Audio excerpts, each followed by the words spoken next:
All right. Hello. All right. Hi, everybody. We're live. We're live. Hi. What's up, everybody? Welcome back. How's everybody doing? Welcome back to the Drummers Education Connection. This is our favorite meeting place every week. We get to hang out with one another, my great friends and amazing drummers and educators, Bart Robley, Chip Ritter, and Rick Stojak. Wave to your adoring fans. Oh, Bart's kind of a big deal. If you didn't know that. I'm sorry. We were laughing before we got started. So, what were we laughing about? Come on. Well, things were kind of. I had to swab the deck there. Why is that so funny? That's so stupid. I love it. All right.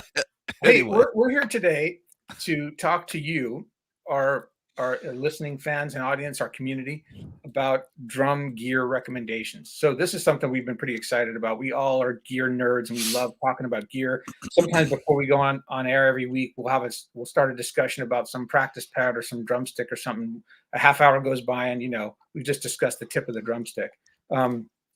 So we're going to talk about gear recommendations on all different stuff: cymbals, drum heads, drums, sticks, stick bags, anything and everything. Anything you guys want to hear about, chime in the comments. You can ask us about what we think about this or that, recommendations. But I just wanted to say before we get started, even though we all have various different endorsements, and of course we'll be talking about the products we know and love, many of which we do endorse, this is not us just shilling for our sponsorships. We're going to talk about things that we use that we may not have endorsements for, things we used in the past we've liked, and this is not just us kissing the ring for every company we endorse.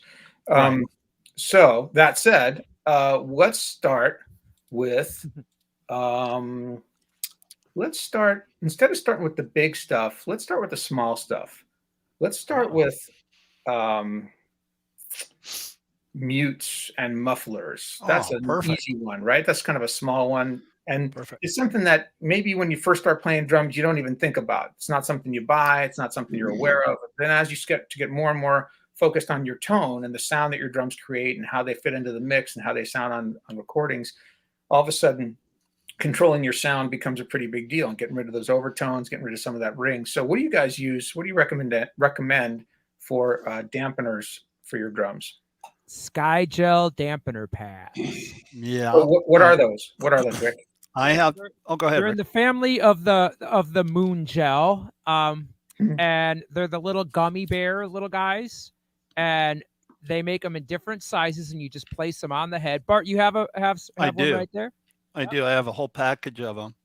Yep. And here is a disclaimer from what Jeremy said. We all are Gel endorsers, right, Rick? That is true. We all are. Nope. No, you're not. Oh. See, look. They taste good. No, they're not edible. Is that the blue? Wow, that's yeah. That's perfect, right? That's kind of cool. That was high tech, Bart. That wasn't it? You totally look like a Blue Man Group right there. If I only had a pipe to play. So Rick, the Gel Dampeners, they're basically a moon gel type of tacky little. Yep, they come in a package, and they come in different sizes. You said, what is the benefit of the different sizes? Well, the degree of muffling. So they have a big giant one that you can put on a kick, or they have standard size ones. Or if you just need a little tiny bit of dampening, boom, you can put a little one on, and it'll do the trick. Yeah. And they make them in clear, and they make them in all different colors, clear and white and black and red. They're pretty. It's amazing to me how this little tiny doohickey can make such a difference in the tone of the drum, especially really I think bringing down the snare sound. Yeah, it does. Yeah. I have this box that I carry everywhere with me, right? And it's just like a little flight thing, and I carry it everywhere with me. And there's a box of those in there, and they work out great because, like recently, last year, we were in Texas, and the drum set that I was playing was not, the greatest kit. It was a backline kit. Snare drum was just really bing, bing, bing, bing, and it wasn't happening where I was sitting, and I don't think the sound guy was real happy with it either. And I just, I had a box of those, one just like this in there that lives in there, and put a couple of on there and made the drum set sound like $1 million. They're really good. And what I like about them too is they don't leave residue. Like if you use duct tape, gaff tape's great, but if you use duct tape, you know, old school way of going, you roll it up, put it on the drum, it just leaves residue on everything. And, you know, so they're great. Yeah. And Chip, you use the same product?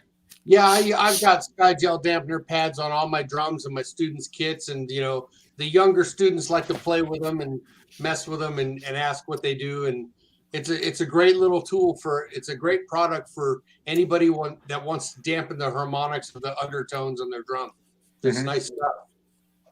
When I was at the NAMM show a few years ago, I came upon a booth where they were giving away free samples of their dampener product, and I picked one up and I was like, oh, that seems kind of gimmicky. I wasn't that into it, but I started using it and started really loving it. And so I use this thing called a Snare weight, and it's a little thing, a leather tab that clips onto the rim of the hoop of a drum, and then this flat black piece of leather, or that comes in different colors, just rests on the drum. And China does the same thing as the gels do. But one nice thing about this is when you don't want it, you can just flip. It's got a magnet. You just flip it up, and then it's off of the drum. So it's either on or off.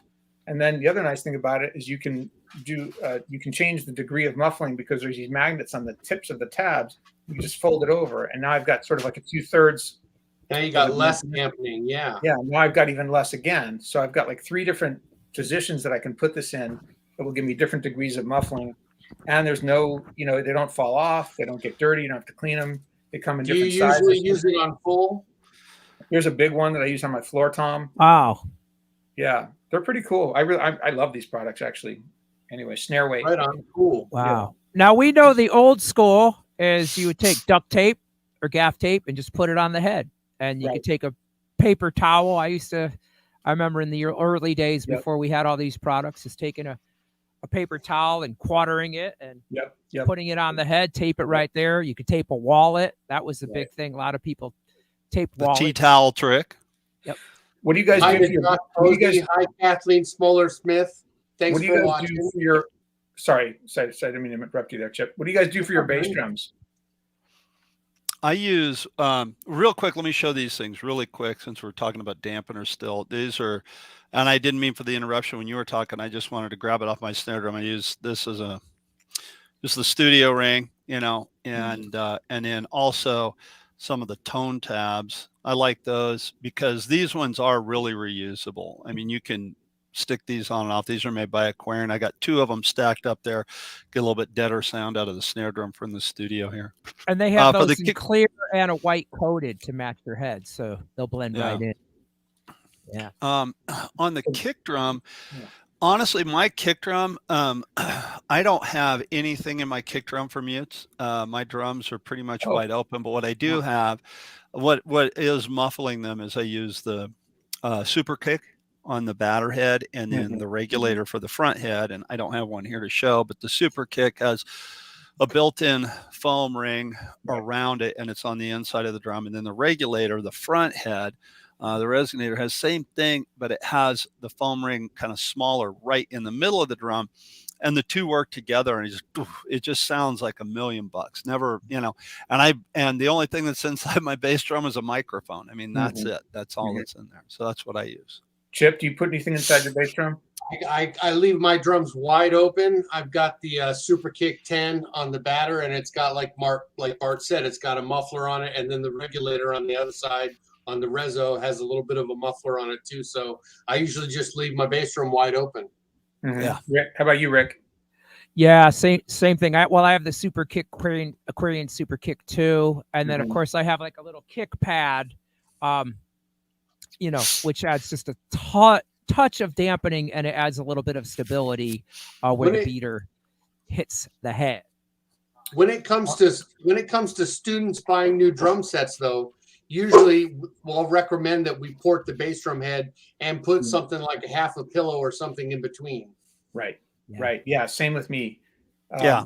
I on my jazz kit, my 18 inches wide open. There's nothing in it. On my 22, I've got a Super Kick 1, but I do put like a sweatshirt in there. Not just something a little bit, take away that edge. And also in case I get cold, you know, I can always take it out. So a clean sweatshirt. Well, it can be clean or dirty. That's not Oh, really. That's not really either mine. way. But yeah. But for students, though, I do recommend that they put, like a towel or a small blanket in there, or maybe a small pillow, just because those bass drums ring like crazy, and especially before they've got the better heads on it. But that's a good point about the heads, because especially with kick drum, but even on the toms, companies make so many different options now that have different degrees of muffling built into the head, right? Like Right. the Aquarian Studio X is a really great head. It's got a tone dampening ring on it. Yep.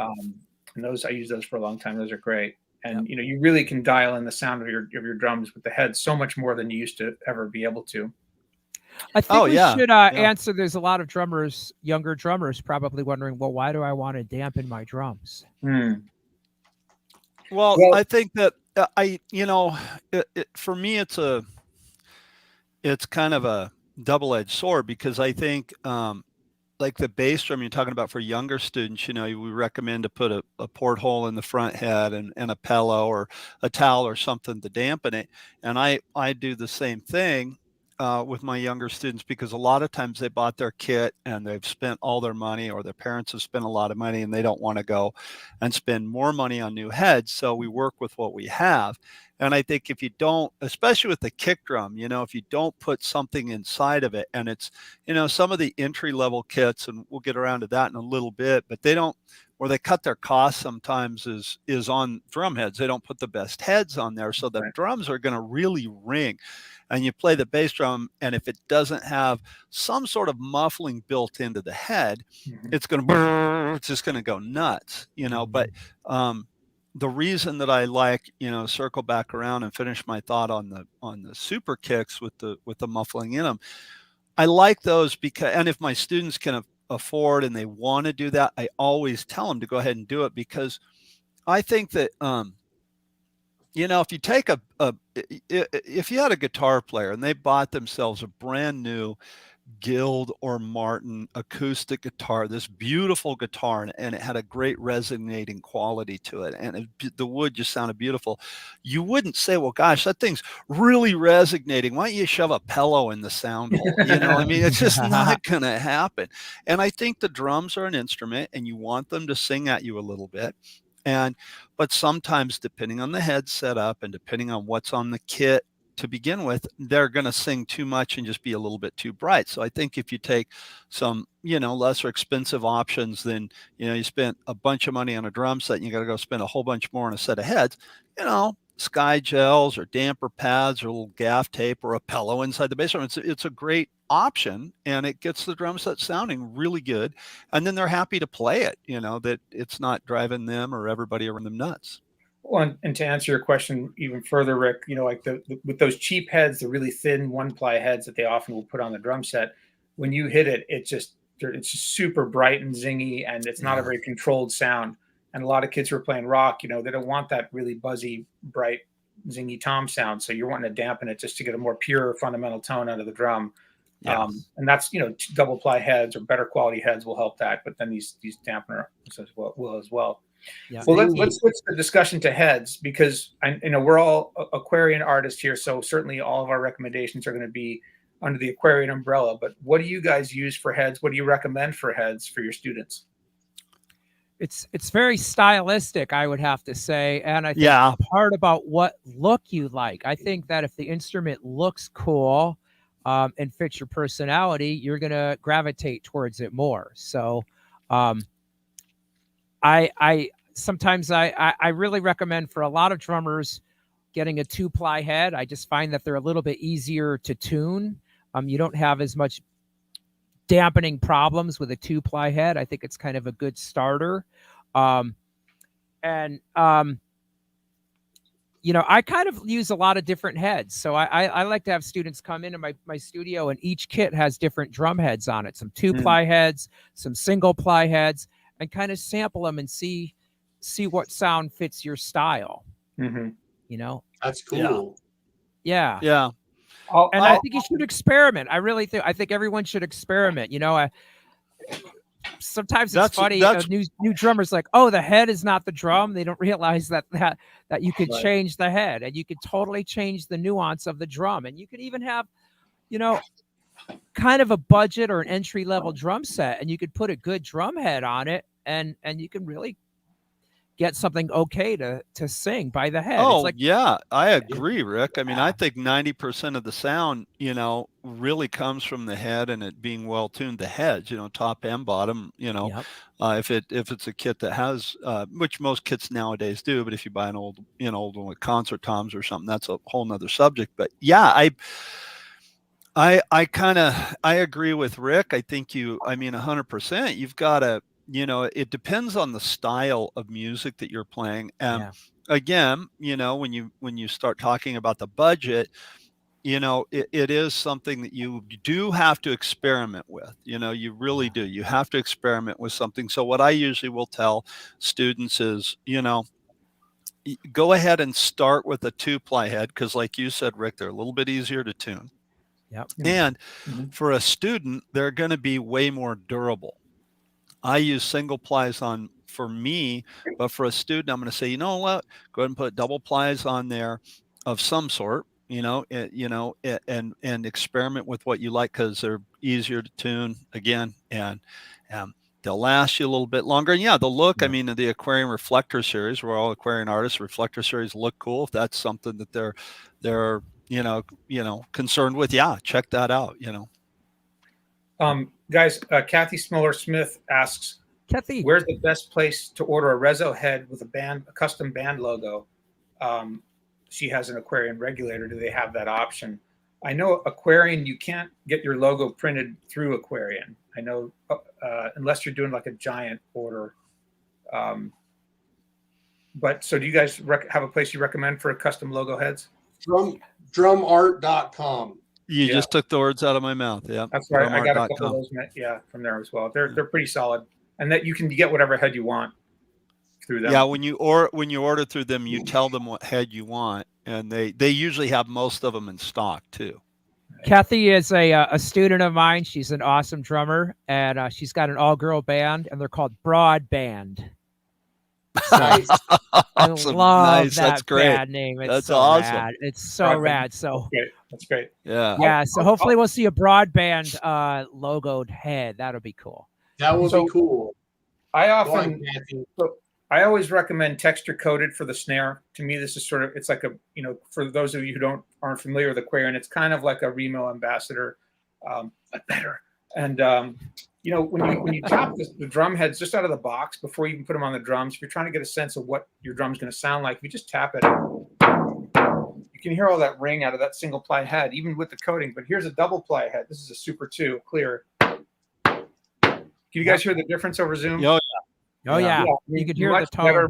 Yeah, you get that damper, darker sound. That's more. You get the fundamental tone come at you more quickly. But with the 2-ply heads, you do have to hit them a little harder to get the drum to resonate. I find, which is part of why single ply heads are better for jazz playing, because you can play with a really light touch and still get a good sound out of the drum very quickly. But like these guys have said, the style of music you play is a big determining factor in what kind of heads you want. It's certainly a personal preference, but I'm a big fan of the Super Kick 1 on my bass drums, and I use the Super 2 on my rock toms. I use the Modern Vintage on my jazz setup, and the texture coated on my snares. And that's pretty much what I recommend for my students as well. Yeah, I do the same. I have pretty much the same setup. I have I use the Super Kick 1 on my kick drum with the regulator on the front, the Focus X coated on the snare drum, and I like the Focus X because it has in the built-in dampening ring on the bottom, right, and it has so if you ever buy one of those and you've never used one before and you look at it, it's got holes drilled in it. And I asked Roy Burns about that once, and he said, well, when they tried it without the holes in it, it would buzz. So they found when they put vent holes in there, it didn't buzz. Like, oh wow, that's cool. And then personally for me, I use single ply heads on my toms because again, I want them to sing. And I do, I play in a rock band, but I one of the things that I work on a lot, as we all do. I work on my technique a lot, so I really don't play into the drums. I try not to. I try to bounce the sticks off the drums. So they'll, I do have to change them a little bit more often, but they sing at you. And I tell my students, experiment with that. You may not like it because they're they're extremely responsive. I mean, you know, Mhm. they're very, very, very responsive. Nice. But you know, so maybe I tell my students, you know, maybe you'll like the double head or the Mhm. double ply head a little bit more. So again, back to experimentation. You know. So Ricky? Bart, your tom heads, you have a single ply, but you have a power dot, and that's Oh on yeah, those toms, right? correct. Yeah, I use a Right. power dot on them, right? Right. And So yeah, the most of the Aquarian heads that are single ply or double ply will have a power dot. It's just like another layer of mylar on the head. So that's going to add a touch of reinforcement and a touch of dampening. It's yeah, it does. It does good add a point, touch Rick. of dampening. You know, it used to be that there was this big divide. There was the single ply heads and the double ply heads, and we've Yeah. sort of echoed that here. But the truth is now there are thicker single ply heads and thinner double ply heads. Right. You know, they make a range of thicknesses depending on how many mil for each head, and you can get heads that sort of run the spectrum now. It's not just either or, zingy and bright or dark and thuddy. There's everything in between, and so there's just so many more options. And you know, one of the best ways, like the guy said, is to check them out. And if you find a drum set you really like the sound of, maybe in your teacher's studio or a friend of yours plays, you go to a show, you know, just peek your head over and see what heads are on there. That'll give you a decent sense of what you're looking for. There you go. Yeah. I have a modern vintage too. I'm big into the modern vintage, the look and the sound. It's just got that old, that's that head I had on my Ludwig Supraphonic on my student kit.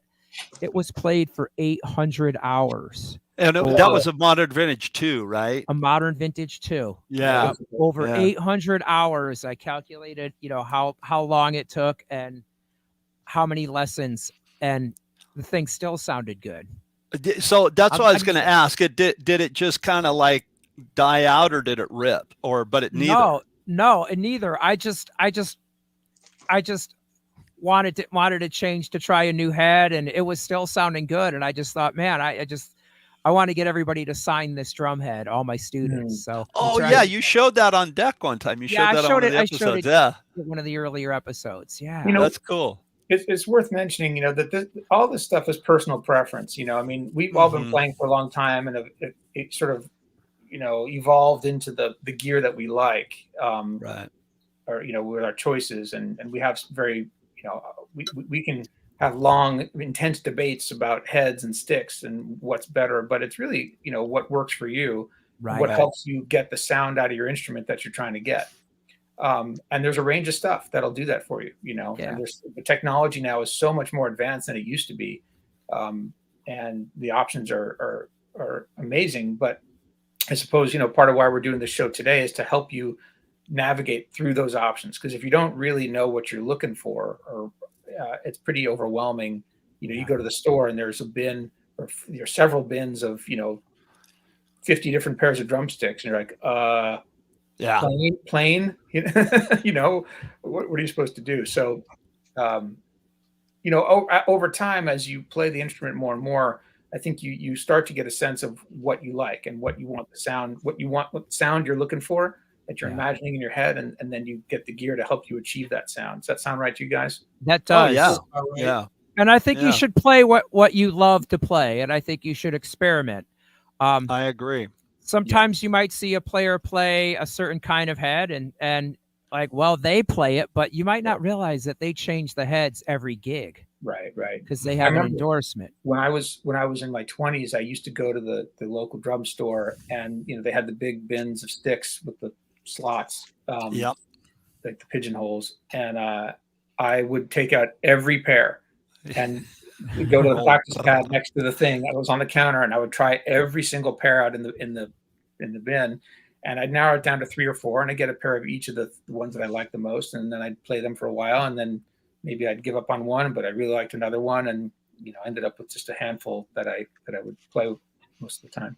So let's speaking of sticks, what kind of sticks do you guys use? What kind of sticks do you guys recommend? Size, brand? Oh, Chip, you had something about head still? I was gonna say I use the Focus X from Aquarian on my snare. It's got a little bit of dampener built into it. It's a little bit of a ring dampener built in. It works really great on all styles. Classic clears on the bottom, and then I use focused Force 10s on the top, which is our 2-ply head. And you can't go wrong when you're tuning, especially if you're a new drummer. You can't go wrong with tuning the Force 10s on the top of your toms.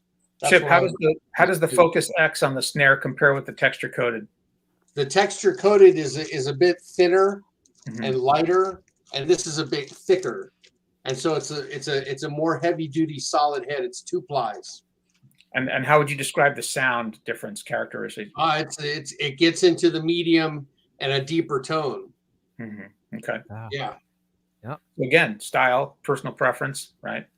Yeah. So my take. Yeah. Right. Yeah. Just as valid as anybody else's. So sticks. What kind of sticks do you guys use? What kind of sticks do you guys recommend? What size? What tip? Yeah. Chip, you want to go first? Yeah, I use the Chip Ritter Signature Agner model.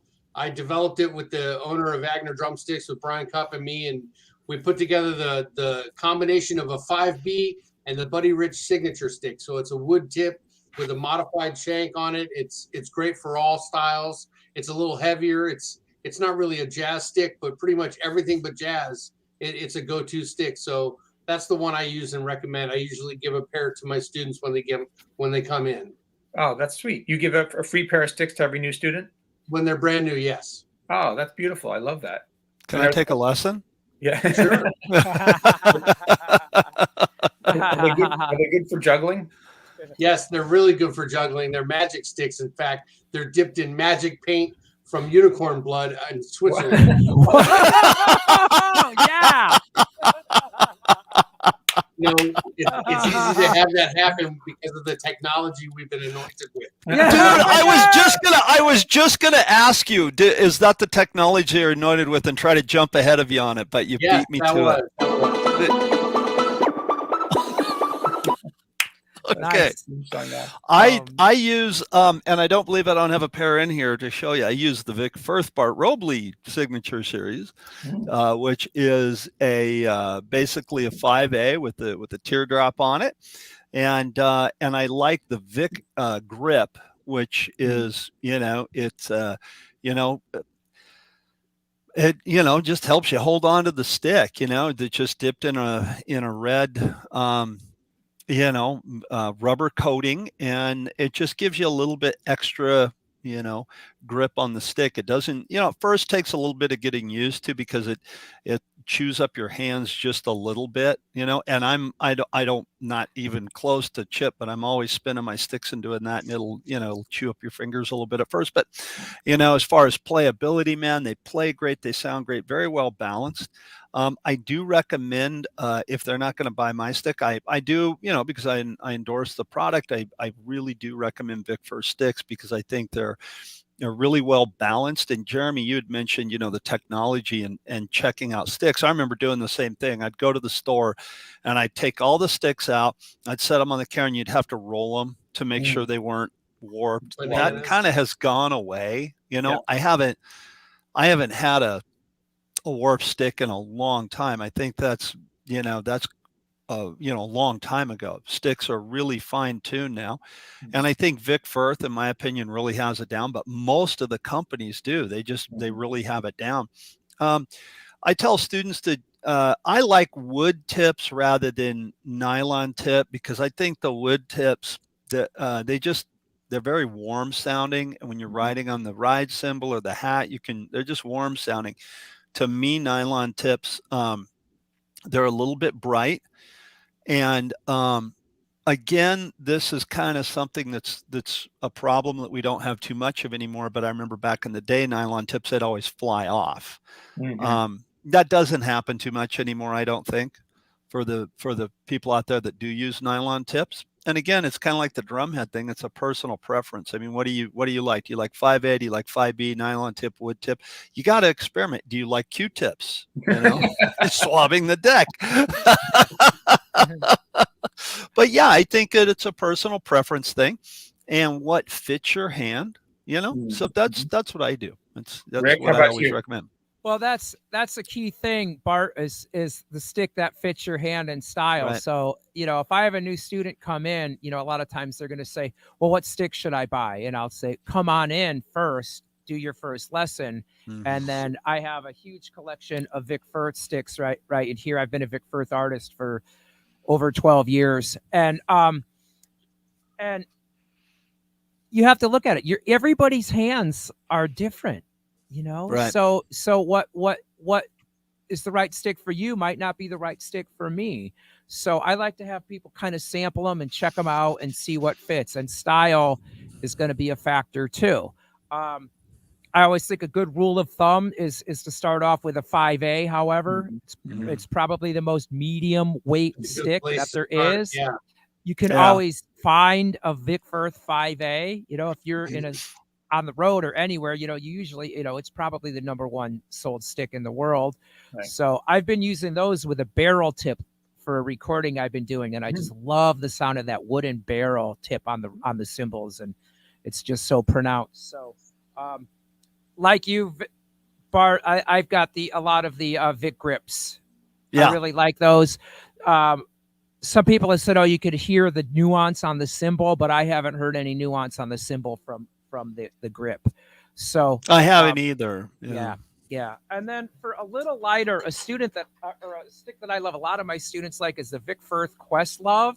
You know, this is a little longer stick. Yeah, and I like to have that little extra reach. I'm not 6 feet tall, if you've ever met me, and having that little extra reach is really, really nice. And so a lot of my students really, really love that.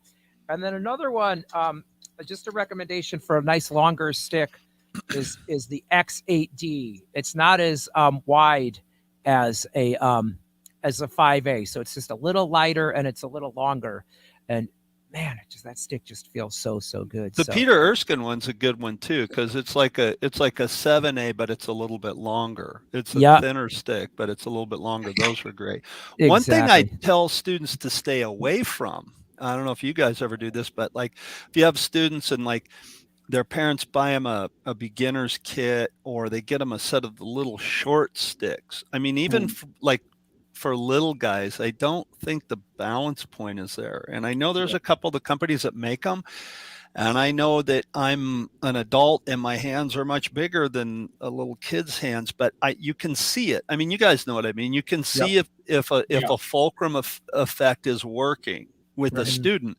And with those short sticks, I just, like 100% of the time I see him play with them, and I'm like, I just lose those. I think they make them just as an option that's smaller, without a lot of R&D that goes into it, because they probably don't sell that many of them, and it's just a way to get started.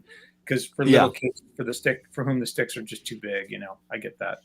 But I agree with you. I bought a pair of those for my kid when he was like 3 or 4, and they're just they don't react. You know, they just don't. Yeah. So I'm a Vic Firth guy too, and I do love the range of sticks that they have. There's just so many options for so many different styles of playing and different sounds you can get, and different feel, different balance. Like Bart, I'm strictly a wood tip guy. I'm just not a fan of that really cold, pingy sound on the cymbals, especially. And for jazz, I love the Peter Erskine stick. To me, that's my favorite, my go-to jazz Great stick, man. Great stick. Really warm sounding, nice teardrop tip. He has a round one too, doesn't he? There's two different ones, right? Version of it that's got like a bead tip that I'm not a big fan of that one. Oh, really? I don't know if that's his big band stick or what, but anyways, I like the Peter Erskine, whatever. I forget the model number, but the teardrop tip. I also like these are SD2s. I don't know if you guys ever use these. They've got they're a fat stick, but they're really light. And I've got pretty big hands, so this fits my hand really nicely.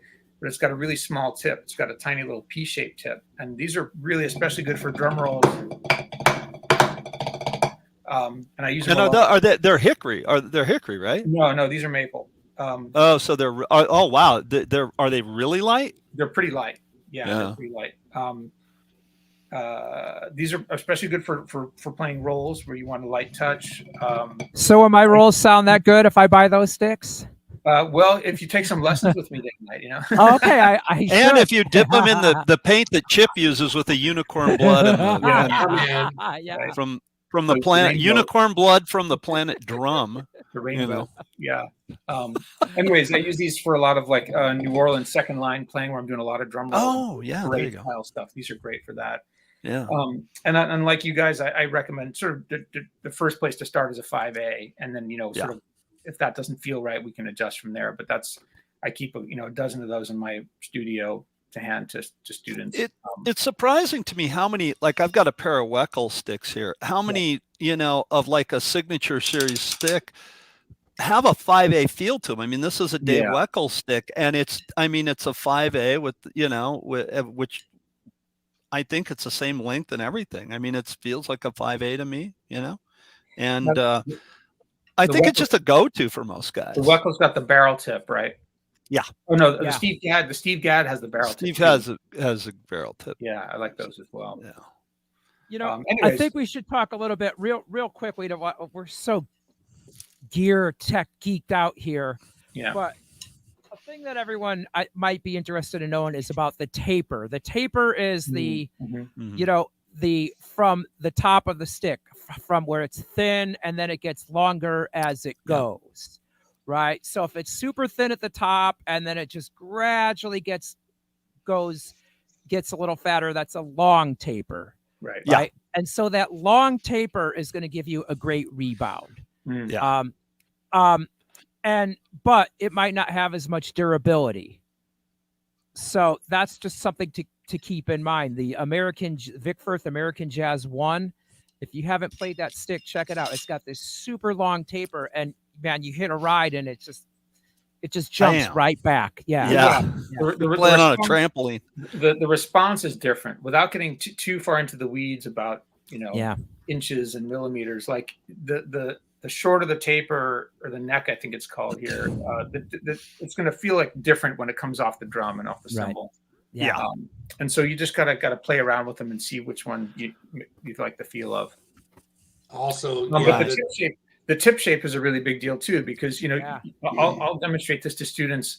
They'll come in and maybe they were playing 6 months, and it never occurred to them that they could get different sticks, or that you might want different sticks for a different application.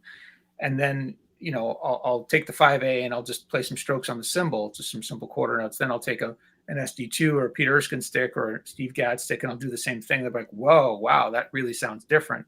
Yeah. So so much of it depends on the sound you're after. There it is. Here's the AJ1. Yep, I know that one. Nice. You could see the really long taper on that one. Yeah. So, well, the question we're always asked all the time then is what drum set to buy. And I'm just so curious about what you guys. I say, well, again, like we said at the beginning of the thing, we don't want to just sit here and plug our endorsers, because we do, but there's so many great kits out there, and sometimes I think affordability is something that students, have to take into mind. We all do. Yeah, sure. I'll start by saying this. I don't care what brand you go with. If you buy a new kit, there's two things to keep in mind. First of all, the entry-level kits that are out there today versus the entry-level kits when we were coming up are night and day. I remember that when I was a kid, the entry-level kits were like CB 700s, and they just weren't great. They just, and there was other brands, but they just were not great drums. Yeah. Nowadays, Gretch, for instance, I have 2 Catalina Birch kits, and the Catalina series is the entry-level series, and they're phenomenal. They're just incredible drum sets. I've used them on gigs. I've taken one of them on the road. I've taken 2 of them on the road with me, one of which I don't have anymore. I sold it, but I have 2 now. The one that I took on the road with me for a long time, I sold. But these kits are amazing. And again, I'm talking Gretch, but the Pearl Export is, I think, the most sold drum set ever. They sold so many of those. I think the Ludwig Rocker is the entry-level kit for Ludwig. I would say there is a step below, like the entry level, like they have like a real cheapo kit which would go into maybe the CB 700 that I'd mentioned before. I tell students and parents to stay away from the really super cheap entry level stuff, because there will be a point that you want to sell this drum set, whether it be because you're not interested in playing anymore or because you want to upgrade and buy a new kit. Well, if you buy the cheap one, you're not going to be able to sell it for what you've got into it. It's not going to last. It's not going to play well. So you got to step ahead, get their good student model. It's going to sound amazing. Back to the heads, you put some good heads on it and tune it up. It's going to sound like a pro kit. The hardware is built better.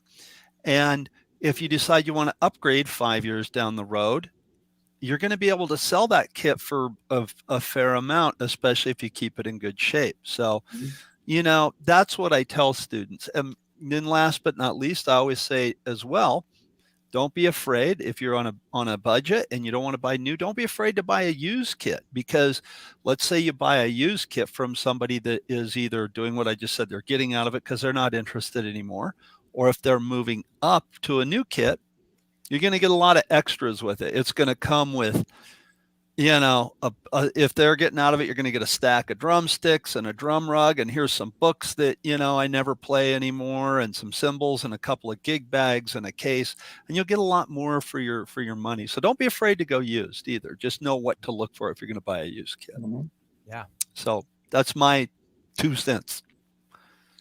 I agree a lot with what Bart said. You know, that makes a lot of sense. When you're getting a brand new drum set, you know, people that don't have experience with drumming, are, you know, they can fall prey to the ads that say, hey, complete drum set right now, go ahead and play it.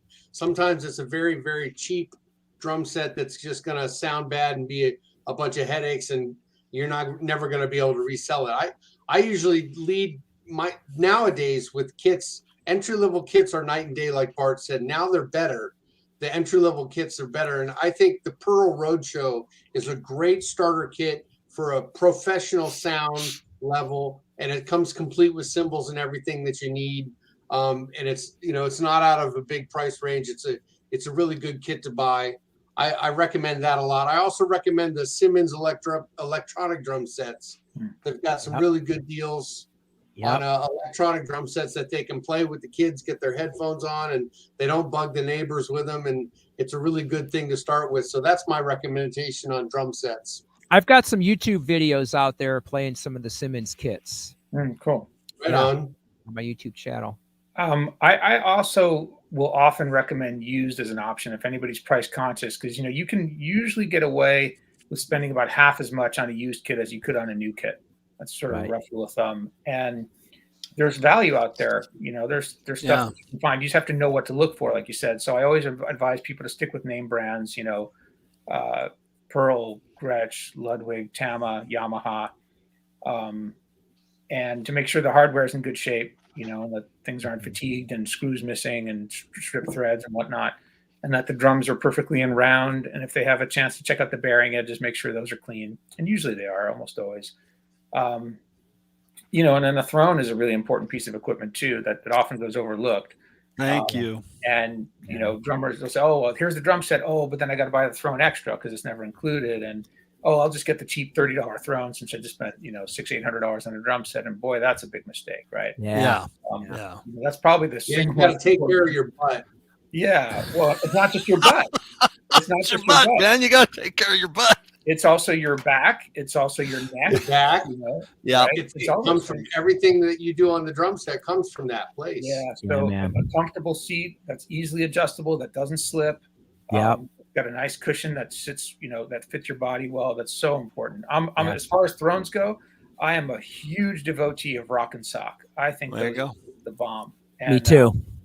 You know, that's the only throne I'll use. I'll even bring that with me when I'm playing on gigs where I'm going to use a backline kit because it's comfortable. It supports me. And I used to have back problems playing drums, sitting on cheap thrones, and I don't anymore since I got those.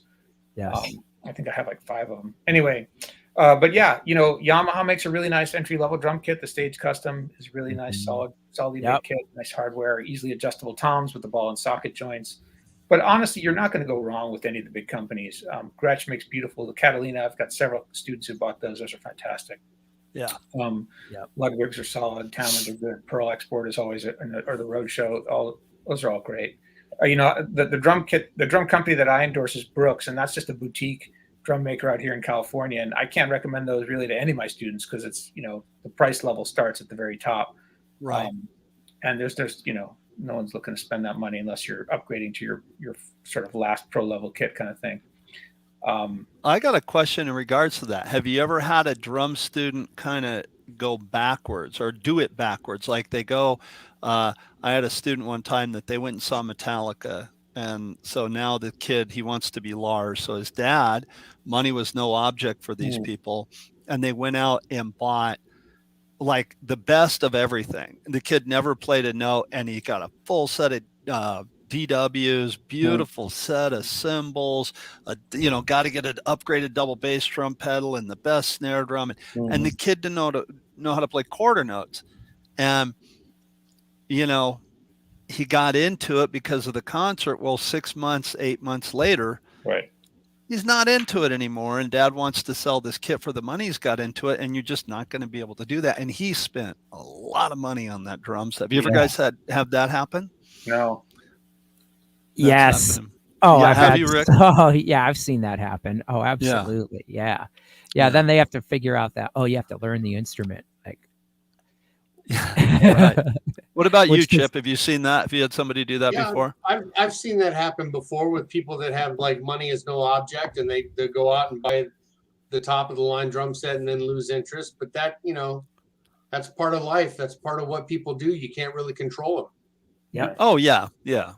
So as far as sets go, I just, one of the biggest recommendations that I would do is if you're looking into buying a drum set is to get a good teacher and talk to that teacher. You need some guidance with this. You need a consultant because otherwise you might be wasting your money and buying things that you're going to regret in the future. Yes. Yeah. Really, really good advice, Rick. Yep. Great advice. And then what I do is I look at my just go to, I recommend a 5-piece set.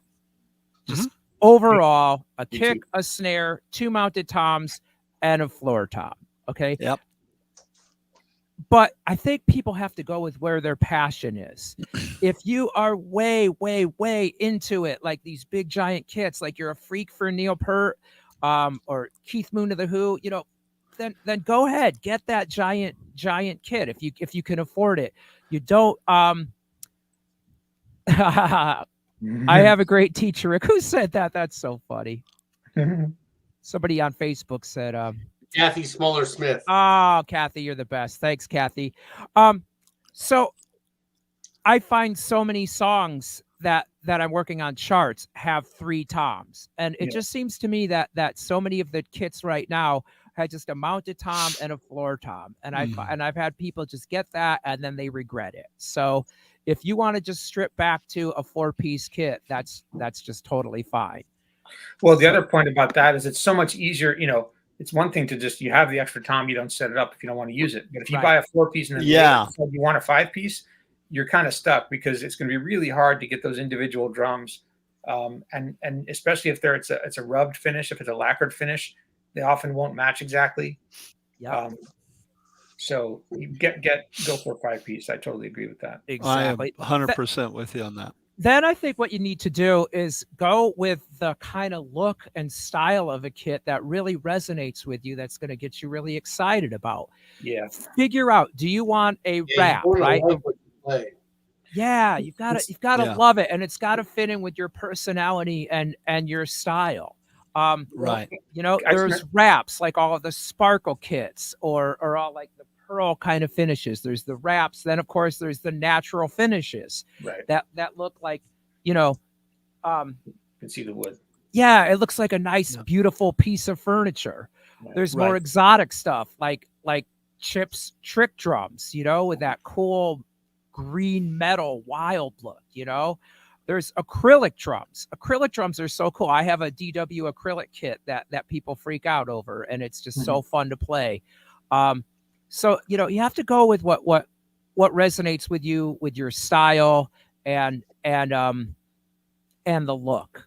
It's important, that's a good point, Rick. I have some students sometimes who are, I'm helping them buy a drum kit with their parents, and the kid's like, oh, that red one's super cool. It's like, oh, that one's, $400 more. They don't have it in stock, so let's just get the black one.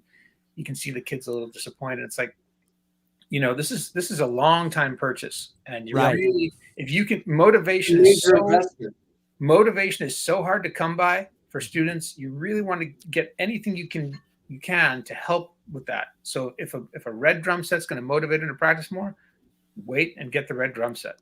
Yeah. Exactly. And I want to circle back around to what I said about buying gear that's going to last, that is going to sound good for years. Rick, I think you're a spokesperson for this, unless I'm wrong. I could be wrong on this. Don't you have your first drum set there in the studio that you ever bought when you were a kid? Am I wrong about that? No, you're close. I did have a junky little Sparkle toy kit for. No, I thought you months. had. Don't you have a Ludwig kit in there that you've had forever? Yeah, I have had this forever, but it wasn't my very first kit. So yeah. Oh, okay. My Ludwig kit that I gig with often and use at the studio is a 1977 Ludwig Black Diamond kit. Oh, and I bet it sounds like $1 million, right? It's amazing. It's amazing. And how long ago? And you bought it in 77? When did you buy it? I got it when I was 13 years old. My late brother found it, and my parents gave it to me for Christmas. And I've been fired up since I was 13, man. And yeah, and you remain. That's longevity, man. That's what you're talking. That's what I'm talking about right there. I want to hear real quick from each of you how many kits you have, what brand and model they are. Okay. Rick, you go first. Oh my gosh. All right. So the 77 Ludwig kit, it's a 6-piece, 2-mounted, 2-floor, 24-inch kick. It has the Ludwig Supraphonic snare and a 24-inch kick. You know, it's so John Bonham, man. It's my baby. It's so John Bonham, man. I love it. And I was just into it. You know, to this day, I don't know if you could hear that, but I can feel it from here, man. And then I have my DW Acrylic Kit, designer series. That's a 5-piece kit. I'm recording with that now. They're super loud drums. I have the drum lights in them. And I do a lot of gigs with DJs locally. So it's drum and DJ. So the acrylic kit with the lights is super cool. Then I've got a Pearl Masters Custom. This is an 8-piece kit. I let my students play that because I just think they just get so fired up seeing all these drums, you know, and like where else do they get a chance to play all that? So they get that opportunity to play on a kit to decide, is that really for me? Yeah, those Masters are great drums. Yeah, they're just amazing. And then I've got a mid-60s. It's a red Sparkle Gretch Kit, and it's a 4-piece kit. And I think a lot. That thing is beautiful. It is. It's.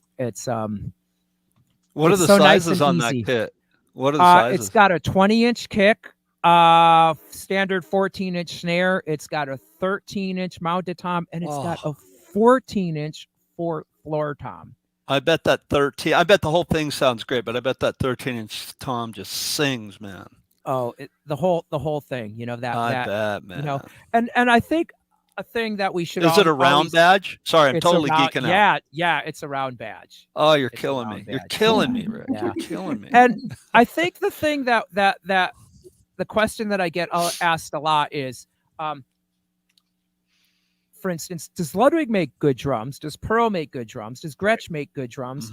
Keep in mind, they all make good drums. They all make entry level all the way up to the top end. It's not just these are better than those and these are better than these. And I'd say you could look at all the sizes and all, and I think a Gretch sounds like a Gretch, which is amazing, and a DW sounds like a DW, and a Ludwig, like they all have their thing. So get to a store, you know, or find a teacher who's got kits and play their kits. And if you could support your store locally, that's really good for your local music community.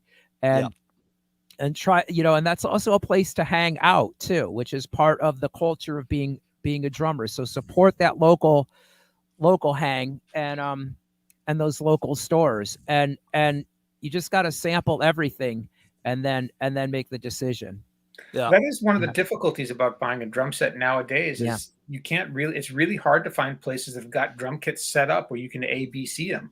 You know, even at Guitar Center, which is the big box store, you know, they're only going to have 2 or 3 kits, most of them, set up, tuned up on the floor. And then, of course, you start playing like, no, we don't, you know, stop playing. So unfortunately, it's really hard to try kits out, especially beyond the entry level ones, you know? Yeah. Anyways, Bart, what do you play? I'm been with Gretch since 2007, and in my opinion, I remember growing up I always liked American made drums. And I always thought that, you know, like the Ludwigs and the Slingerlands and the Gretch were, you know, I loved the way they sounded. In my opinion, Gretch was always the Cadillac or Rolls Royce of the drums. I just always did. And so being part of that Gretch family to me is amazing. I've got, when I was going through my head, I've got 6 kits. I've got one of the kits is a big kit. It's really big, and I've turned it into 2 smaller kits. So it's got a 20-inch kick drum, and then 10, 12, 14, 16. So a 14 by 14 and 14 by 16 floor tom. And I've turned that into 2 kits, basically. So the 20 is right here behind me. And I use that here in the studio. And then I have a Gretch. I've got a renowned walnut kit. They only made 50 of those. Cool. And that's the kit that, incidentally, Steve Ferrone played. He came into NAMM one year and he sat down behind the kit and he goes, "That's the way every drum kit should sound." And he had been with Pearl forever, and he switched to Gretch after that. And Gretch make his signature series kit now. And it's just a real warm sounding drum set. Walnut just has such a unique sound to it. So I've got that kit. So that's really 2 kits, but I count it as 3 because the big one's broken in half. And then I've got a Gretch Catalina kit that I'm kind of right now. I just got it here to the house, and I'm going to put all modern vintages single ply on it. Oh, it's gonna be great. It's a 2012 14. Yeah. And I'm going to tune it up kind of high, like a jazz kind of vibe, you know, and won't be quite a bop kit because it's got a 20. It doesn't have an 18. And then I've got a Roland V Drum Kit. And, you know, those are fantastic for so many things. And so, yeah, those are my kits. That's what I have. How about you, Chip? I've been with Trick Drums USA since 2003. I switched over. I had a DW satin oil kit that I loved. I spent all my credit card on it, and got another credit card and spent that on a Mapex Orion. I Those thought are that great. was both Cadillac drum sets, you know what I mean? But then I heard the Tricks, and I haven't looked back. I got those in 2003. And so right now I have 2 full complete drum sets. I've got one 5-piece. It's got a 20-inch bass drum, 10, 12, 14 as far as the toms go, and 14-inch snare. I've got a signature snare and another model snare. Basically 2 drum sets, and I use that when I teach. The student drum set that I teach on is a Pearl Roadshow, and it's a great way to get them assimilated to a live drum set without having to go to that big end, you know, because Trick is a high end company. You know what I mean? They make basically the Corvette of drums, and that's not for everybody. So, you know, as far as affordability, I get them into the Pearl Road shows first before they get going, and that's basically what I have. What about you, Jeremy? I have 3 sort of 3.5 kits now. My teaching kit is a Sonor kit. I haven't mentioned Sonor yet. Wow. They're really good drums. Great drums, man. Yeah, Bannerworks, we have all Sonor kits. We ended up with a deal with them years ago, and I was able to grab one of the Force 3007s, which it's called something new now, but it's basically their entry level maple kit. So it's sort of like the step up on the top entry level, I guess you call it, and it's really, really great sounding drum set. Bass drum sounds killer. And then I have for years and years, and I still have, and I still play a Yamaha Maple Custom, which I just adore. There's just the best sounding drums. And I started out with a 10, 12, 14, 20, on that. And then over time, years later, I ended up buying an 18 and a 22 and a 13 and a 16. So it became kind of a modular kit that I could go either way, play any kind of gig. I could set up for jazz, I could set up for rock or funk or blues or anything in between. And then just a couple years ago, I ended up with a Brooks drums endorsement. And I have this gorgeous drum set back here. Man, that's a beautiful kit. Yeah, boy, I wish I could give you a better view of it because it's so beautiful. Is that a 12 or a 10? That's a 12. So this is my jazz kit. It's a 12, 14, 18, just a 3-piece. Okay. And I've got a couple of snares from him too. Beautiful. And then of course I've got a Black Beauty that I use that I just love, and Ludwig Black Beauty, and a Supraphonic I have as well, snare drums.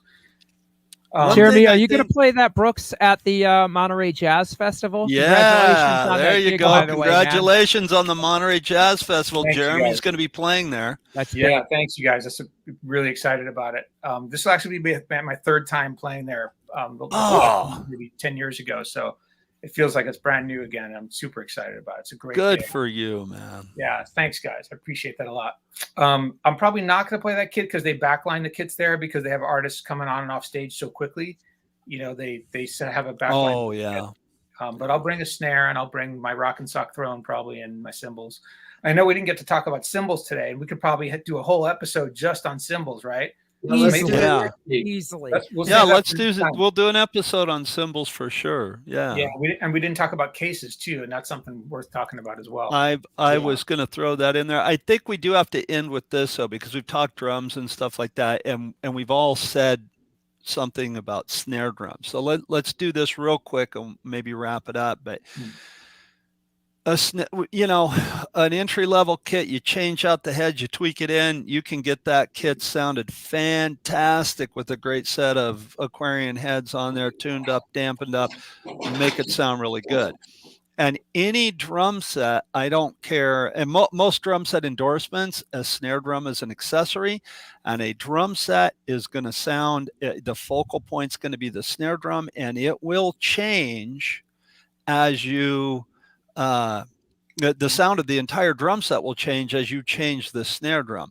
So I know, Chip, you have your signature series snare drum by Trick. That's an amazing snare drum. That's got to be your go-to. Do you have any other snare drums that you go to, or what do you tell students? No, that's basically it. It's all around drum, and I can't help but say the Focus X helps me be able to have that range where I can tune it up like a high-pitched timbale with the snares off and put the snares on, and I can go and pretty much emulate any style of music that I need to.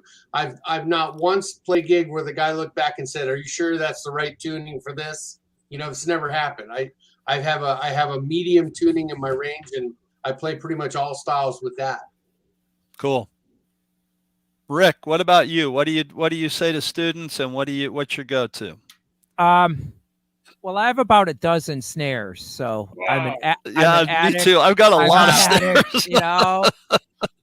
And even more kits. I've got some other kits in storage. Thomas J. Schultz is a manufacturer out in Arizona. I've got one of his kits, and he's one of those boutique makers who has this incredible stuff that you don't hear about. My go-to is probably my Ludwig Supraphonic snare drum. That I got with my original Ludwig kit, but I also have like a big, deep Ludwig Coliseum. I've got a very a 14x8 Gretch.